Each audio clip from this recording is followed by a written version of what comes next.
आप सभी को मारनाथा जय मसीह। आइए एक वचन को हम देख के आज प्रभु के कार्य में आगे बढ़ेंगे। प्रभु के वचन में जब हम आगे बढ़ते हैं, जब प्रभु में आगे बढ़ते हैं, मसीह में आगे बढ़ते हैं, बहुत सारी रुकावटें, बहुत सारी बातें एक मसीह जीवन में इंसान को रोकने के लिए आती है। देखिए शैतान कैसे काम करता है। शैतान जो होता है, जो डेविल स्पिरिट होता है, सबसे पहले इंसान के मन को पकड़ने की कोशिश करता है, उसके बाद शरीर को पकड़ने की कोशिश करता है। दो चीज़ों को शैतान इंसान को वश में करने के लिए, पकड़ने के लिए कोशिश करता है, और उसी दो चीज़ों से आपको जयवंत पाना है।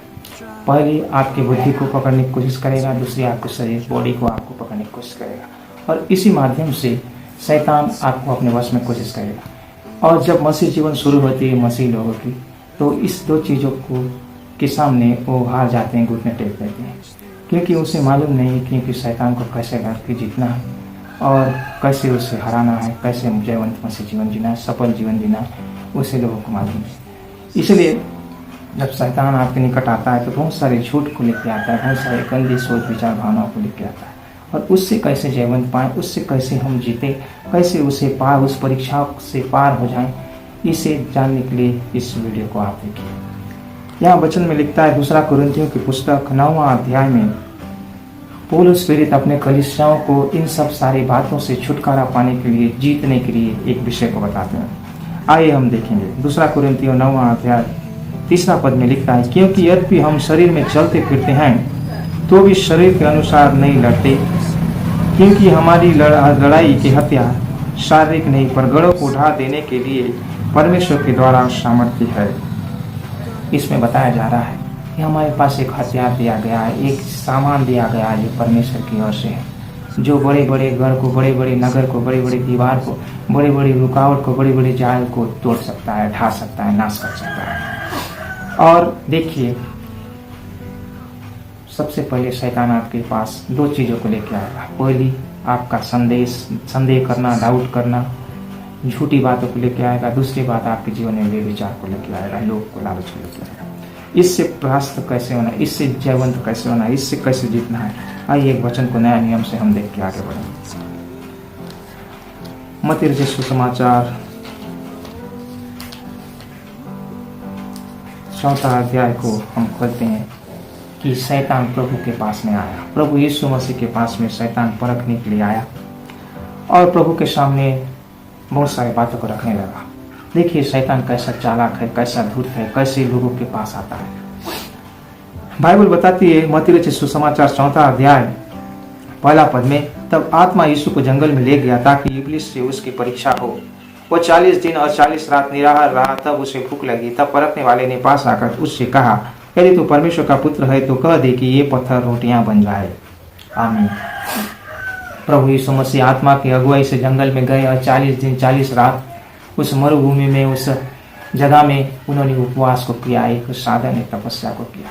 उस समय शैतान उनको हराने के लिए, उनको असफल करने के लिए, उनका तपस्या को भंग करने के लिए आया, और वो जानते थे कि प्रभु भूखे हैं, 40 दिन से बहुत परेशान प्यासे हैं, शारीरिक दुर्बलता में हैं। इसलिए उन्होंने सबसे पहले उनके शरीर को अटैक करने की कोशिश किया, हराने के लिए, और उन्होंने कहा, यदि तो परमेश्वर का पुत्र है तो कह दे कि ये पत्थर रोटियां बन जाए।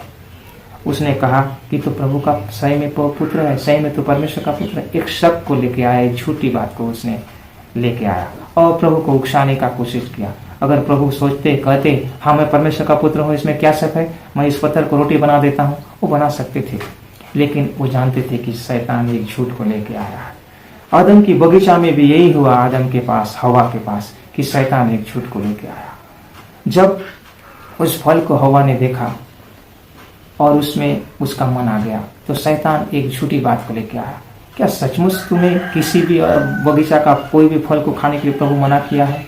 ऐसा वो कहने लगा और एक बातचीत शुरू करता है हवा के साथ। उसने एक कम्युनिकेशन को शुरू करता है, उसको भरमाने के लिए, भ्रमित करने के लिए।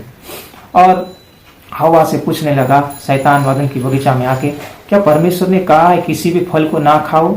तो हवा ने उत्तर दिया, ऐसा बात नहीं है, एक ही फल को मना किया, बाकी फल खा सकते हैं। फिर उसके साथ उसने कम्युनिकेशन में लिंक हुआ, जुड़ गया और उसको भटकाने के लिए एक बात को कहा कि ऐसा बात नहीं है, उस फल को खाने के बाद तुम परमेश्वर के समान तुल्य हो जाओगे, बुद्धिमान हो जाओगे, ज्ञानी हो जाओगे। और उसे झूठ कहा और उसने हवा ने उसकी बात को मान लिया और उसने उस फल को खा लिया और अपने पति आदम को भी दिया और वो दोनों मृत्यु को प्राप्त किए और वहीं से मृत्यु है। उसी प्रकार का झूठ को लेकर प्रभु यीशु मसीह के साथ पास भी आया, क्योंकि प्रभु यीशु मसीह कुरिन्थियों की पुस्तक में लिखते हैं कि पहला आदम था, दूसरा आदम यीशु मसीह था जो स्वर्ग से आया था। और उसी आदम को जो स्वर्ग से आया था अर्थात दूसरा आदम यीशु मसीह को भी भटकाने के लिए शैतान आया और कह रहा है क्या तू सचमुच परमेश्वर का पुत्र है? अगर तू सचमुच परमेश्वर का पुत्र है तो इस पत्थर को कह दे कि रोटी बन जाए। उसे उकसाने लगा, लेकिन प्रभु जानते थे, क्योंकि प्रभु के वचन में लिखा है मैं आदि हूँ, मैं अंत हूँ, मैं अल्फा हूँ, मैं ओमेगा हूँ, मेरे द्वारा सब कुछ चीजें मैं नहीं बनाया। और इसलिए प्रभु ने उसकी चाल को समझा और उसे किसी और चीजों का से नहीं लगा, वचन से लगा। और उसने कहा मनुष्य केवल रोटी ही से नहीं परंतु परमेश्वर के मुख से निकले हुए हर एक वचन से जीवित रहेगा। उसके बाद प्रभु को उसने कंगोरे पर ले गया बड़े मंदिर के और कहा इससे नीचे अपने आप को गिरा दे, स्वर्गदूत तुझे आके बचा लेंगे, क्योंकि प्रभु के वचन में यही लिखा है। उसने प्रभु के लिए एक संदेह, एक शंका, एक डाउट को प्रभु यीशु मसीह के मन में डालने की कोशिश किया, लेकिन प्रभु जानते थे। इसलिए प्रभु ने कहा तू प्रभु अपने परमेश्वर की परीक्षा ना करना। आप कभी भी अपने परमेश्वर की परीक्षा मत कीजिए, अपने प्रभु को ना कोसिए। तीसरी बात, लालच देने का कोशिश किया और लालच में ऐसा लिखा है पूरे संसार का वैभव को उसने दिखाया। 8वां पद में लिखा है मत्ती 4:8 में, फिर इब्लीस उसे एक बहुत ऊंचे पहाड़ पर ले गया और सारे जगत के राज्य और उसका वैभव दिखाकर उसे कहा कि मुझे गिरकर प्रणाम कर। शैतान यही तो चाहता था, आदि से अंत तक शैतान यही तो चाहता है कि लोग उसकी सेवा करें, आराधना करें, उसे परमेश्वर माने। लास्ट में अपना मेन पॉइंट में वो आ गया, अपना मेन मकसद में आ गया, लेकिन प्रभु जानते थे वो शैतान है। और उससे कहा, उस शैतान से कहा, इब्लीस से प्रभु यीशु मसीह ने कहा हे शैतान दूर हो जा, तू प्रभु अपने परमेश्वर को प्रणाम कर, उसी की उपासना कर, क्योंकि यही लिखा है। और शैतान का दाल वहां नहीं गला। शैतान समझ गया ये वचन से मुझे मार रहे हैं, काट रहे हैं। और प्रभु के वचन के सामने कभी भी शैतान खड़े नहीं रह सकता, इसलिए वहां से वो चला गया। आप भी अपने जीवन में जब परेशानी आती है तो आपको वचन का ज्ञान होना बहुत बड़ी बात है, बहुत जरूरी है, क्योंकि वचन के द्वारा ही आप शैतान को हरा सकते हैं। और इसलिए आपका वचन को ज्ञान होना जरूरी है। प्रभु ने उस समय ये नहीं कहा मैं 40 दिन का उपवास हूं, ये नहीं कहा कोई दूसरा हथियार, कोई दूसरा विषय को उसने नहीं कहा।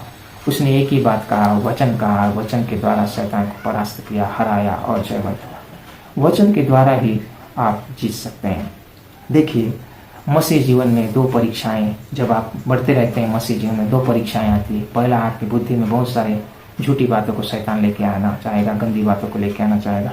दूसरी बात, आपके शरीर में बीमार या किसी प्रकार का ऐसी परेशानी को लेके आना चाहेगा। और मैं पहली बात के विषय में आपको बताता हूँ पहले भाग में कि जब शैतान की ओर से बुरी सोच, विचार, भावना, कल्पना, इच्छा, झूठी बातें, डाउट, संदेह, दर्शन जब आते हैं, उसे कैसे उसे भगाना है, कैसे उससे दूर करना है अपने जीवन से, आइए मैं बताता हूँ।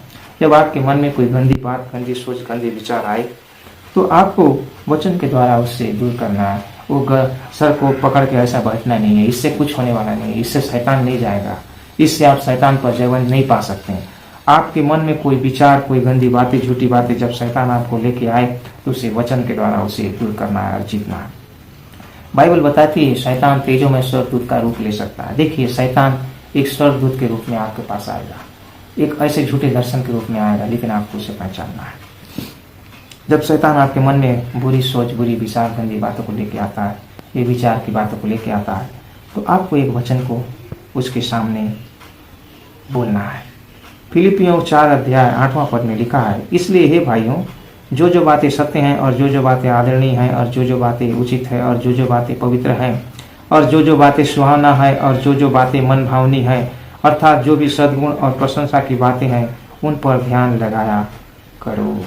पौलुस प्रेरित फिलिपियों की पत्री को लिखता है कि किन बातों पर ध्यान लगाना है। आपके मन में अगर शैतान डाउट को लेके आए, गंदी बातों को लेके आए, गंदी सोच विचार भावना को लेके आए, विचार की बातों को लेके आए, तो फिलिपियों की पुस्तक 4 अध्याय 8वां पद को आप पढ़िए, उसे बार बार दोहराइए और वो इस वचन को बोलिए जो जो बातें सत्य हैं, आदरणीय हैं, उचित है, पवित्र है, सुहानी है, मन भावनी है, अर्थात सद्गुण और प्रशंसा की बातें, उसी पे मैं ध्यान ले रहा।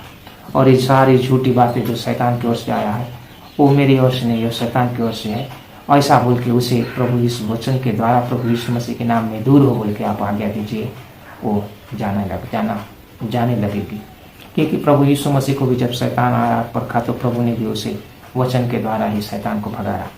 तो आप इस वचन को पढ़ के अपने मन में गंदी बातों को दूर कर सकते हैं।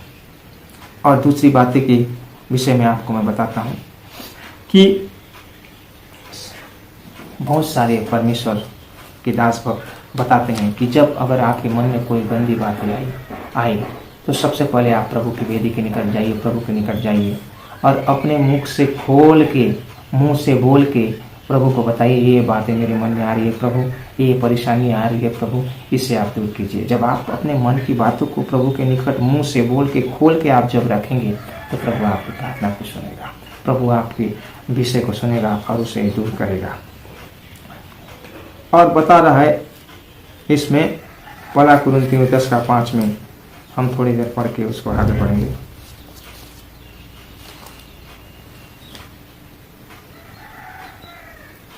दूसरा कुरिन्थियों 10:5 में, सॉरी, दूसरा कुरिन्थियों 10:5 में लिखता है,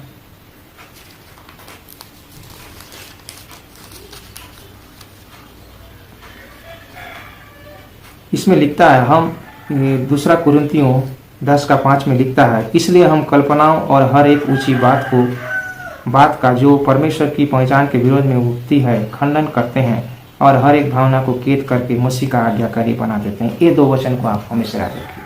आपके मन में बहुत सारी सोच, विचार, भावना, कल्पना, बुरी बातें, गंदी बातें, बेविचार पर बहुत सारी बातें आएगी। शैतान आपको रोकना चाहेगा जब आप मसीह में, जब प्रभु में आगे बढ़ना चाहेंगे तो ये उसका फंडा है, शैतान का एक तरीका है। तो आप इस वचन को बोलिए, दूसरा कुरिन्थियों 10:5 में लिखा है, इसलिए हम कल्पनाओं को, क्या कल्पना, फालतू व्यर्थ कल्पना जो शैतान की ओर से आई, संसार की ओर से आई, और हर एक ऊंची बात को, और बड़ी बड़ी बात जो होती है जो किसी काम की नहीं है लेकिन ऊंची और बड़ी लग रही है, शैतान की बात ऐसी तो लगती है ऊंची और बड़ी लगती है, जो परमेश्वर के पहचान के विरोध में होती है। हाँ, सारी बातें जो गंदी बातें जो परमेश्वर के पहचान के विरोध में, परमेश्वर के विरोध में है, उसे कहिए मैं इस चीज़ों को खंडन करता हूँ, प्रभु यीशु मसीह नासरी के नाम में नाश करता हूँ, ख़त्म करता हूँ, दूर करता हूँ बोलिए। और हर एक भावना को कैद करके मसीह का आज्ञाकारी बना देते हैं। बहुत सारे आपके मन में भावना, विचार ये आएगी, इसको कैद करके मैं, सारी गलतियों को कैद करके मैं प्रभु का आज्ञाकारी बना देता हूँ। इस सारी बातों को जो आ रही है उसे मैं प्रभु यीशु मसीह के नाम में कैद करता हूँ और प्रभु यीशु मसीह की बातों को ही मैं आज्ञाकारिता के रूप में मानूंगा। जो बातें प्रभु को अच्छी लगती है, जो बातें प्रभु का आज्ञाकारी है, उसी को मैं मानूंगा बोल के हर एक भावना को कैद करके आपको मसीह में आज्ञाकारी बनना है और मसीह का आज्ञाकारी बन के प्रभु की बात को ही मानना है। बाकी सारी बातों को, शैतान की ओर से जो आया हुआ बात है, वो दिखावा है, छल है, झूठ है, उसे अवॉइड करना है, उसे अनदेखा करना है, नकारना है, इनकार करना है, सिर्फ प्रभु की बातों में ध्यान देना है। आपको मैं बताया हूँ फिलिपियों 4:8 में लिखा है, अच्छी बातें, भली बातें, उसी पर ध्यान देना है और प्रार्थना, ज़्यादा प्रार्थना में रहना। तब ये सारी बातें आपके जीवन से दूर हो जाएगी और प्रभु में आप स्वतंत्र हो जाएंगे और आगे